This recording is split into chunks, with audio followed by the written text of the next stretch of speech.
Manchester United শিবিরে বেশ কিছুদিন যাবৎ চলছে গুঞ্জন ছাঁটাই হতে পারেন ম্যানেজার এরিক টেন হাগ। ঘরের মাঠে টটেনহাম হটস্পারের কাছে অসহায় আত্মসমর্পণ সেই গুঞ্জনকে করেছে আরও জোরদার।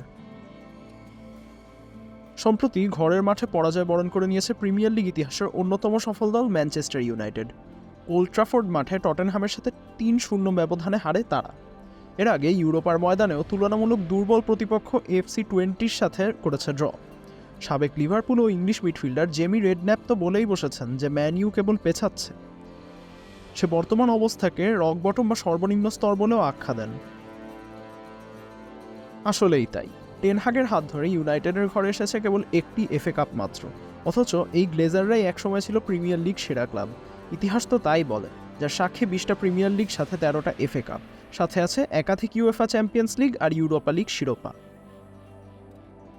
এমন এক অবস্থায় রেড ডেভিলদের মালিক পক্ষের স্যার জিম রেডক্লিফ বিকল্প দেখবেন এই তো স্বাভাবিক। এ বিষয়ে সিদ্ধান্ত তিনি জানাবেন সামনের আন্তর্জাতিক ব্রেকে। এক্ষেত্রে বিকল্প হিসেবে কিছু নামকে সামনে এগিয়ে রাখার কথাও ভাসছে হাওয়ায়, যাদের ভেতর Inter Milan head coach Simone Inzaghi এবং ইংল্যান্ড জাতীয় দলের হেড কোচ গ্যারেথ সাউথগেটের নামই বেশি শোনা যাচ্ছে।